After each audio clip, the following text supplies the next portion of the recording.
Hello friends, आप सभी साथियों का अपने यूट्यूब चैनल सत्या एजुकेशनल में स्वागत करता हूं।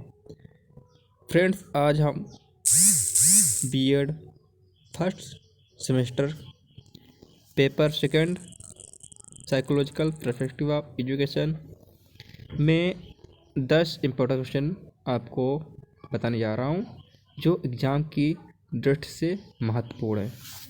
इतने ही क्वेश्चनों को आप अगर पढ़ लेते हैं तो आपको पूरी बुक पढ़ने की आवश्यकता नहीं है।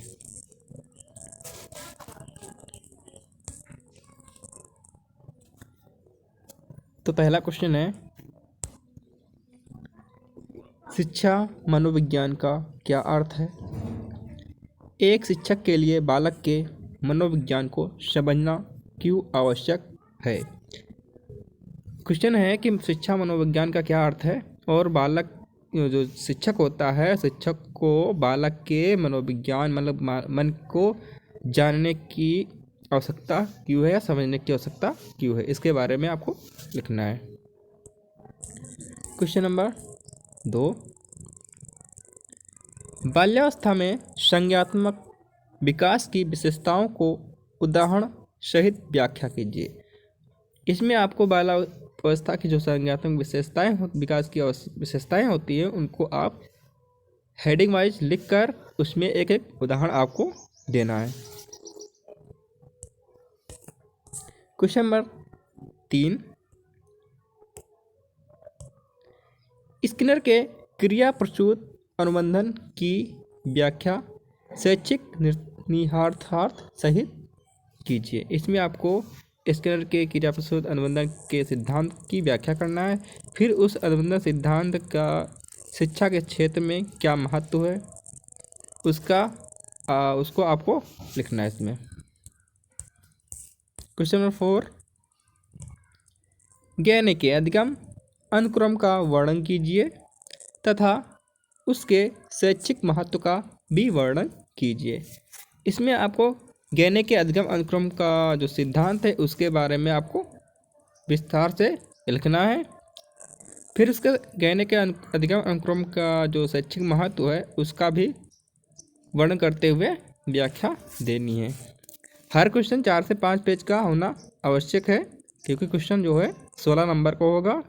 और अगर कोई क्वेश्चन छोटा है और मान लीजिए एक क्वेश्चन आ जाए कि आप द्विखंड सिद्धांत से आप क्या कर समझते हैं, तो उसमें ज़्यादा से ज़्यादा 1 पेज या 2 पेज का सिद्धांत है, तो उसको ज़्यादा से ज़्यादा 2 पेज ले जाने की कोशिश करना। 1 पेज में क्वेश्चन मत लिखना, चाहे बड़ा बड़ा लिखना पड़े, गैपिंग करना पड़े वर्ड को बीच में, तो ऐसा करना कि 1 से पेज में ना लिख कर 2 पेज में लिखना है। क्वेश्चन नंबर 5,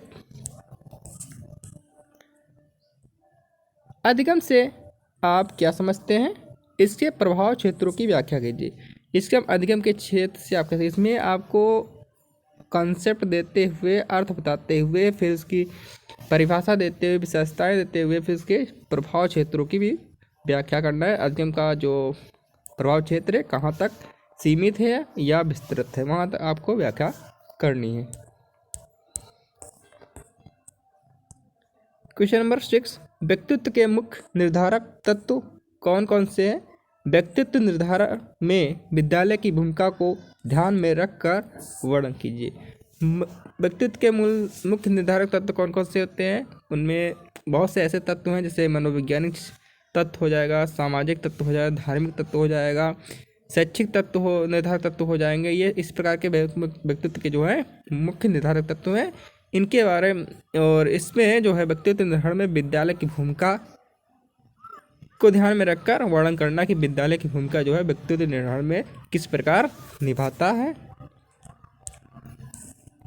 क्वेश्चन नंबर 7, बुद्धि से आप क्या समझते हैं? गिलफोर्ड के बुद्धि सिद्धांत का वर्णन कीजिए। इसमें आपको बुद्धि का अर्थ विशेष और परिभाषा देते हुए उसकी विशेषताएं बताते हुए फिर गिलफोर्ड के बुद्धि सिद्धांत का वर्णन करना है। फिगर इसमें बनेगा, उसको बनाना पड़ेगा आपको। अगर जिसमें आपको फिगर क्वेश्चन छोटा लग रहा है तो उसमें अगर फिगर बनाने की आवश्यकता है तो उसको फिगर बना के भी समझा सकते हैं। कि ये किताब में फिगर नहीं दिया है तो आप बना नहीं सकते हैं। आप बना सकते हैं बिल्कुल। हेड जैसे मान लीजिए बुद्धि के सिद्धांत कौन कौन से होते हैं, अगर उसको फिगर के द्वारा अगर समझाना चाह रहे हैं तो समझा सकते हैं। फिगर को बना बीच में लिखना बुद्धि के सिद्धांत, फिर चारों कोनों पे आप जितने कोने बना सकते हो उसमें लिख देना सिद्धांत, और उसके चारों तरफ फिर उसके बारे में लिखना, एक एक हेडिंग डाल के फिर उसको लिखना। जिससे क्या होगा, क्वेश्चन पेज भी तुम्हारा भर जाएगा और क्या होगा, उसको अच्छे तरीके से लिख सकते हो और एग्जामिनर अच्छे तरीके से आप उस क्वेश्चन को समझ पाएगा कि आपने ऐसा क्वेश्चन दिया है तो आपको न पूरे नंबर नहीं, 16 में से 14 नंबर आपको अवश्य देने की कोशिश करेगा। क्वेश्चन नंबर 8, व्यक्तित्व को परिभाषित कीजिए। व्यक्तित्व मूल्यांकन की प्रक्षेपी विधि का वर्णन कीजिए। इसमें व्यक्तित्व की परिभाषा देना है, आपको अर्थ बताना है तो बताइए, वरना उसकी कोई आवश्यकता नहीं है। फिर व्यक्तित्व मूल्यांकन की प्रक्षेपी विधि का वर्णन कीजिए। प्रक्षेपी विधि में फिर आपको लिखना पड़ेगा अर्थ, मीनिंग, परिभाषा, विशेषताएं, फिर प्रक्षेपी विधि में कौन कौन सी और विधि आती है उनके बारे में भी वर्णन कर सकते हैं।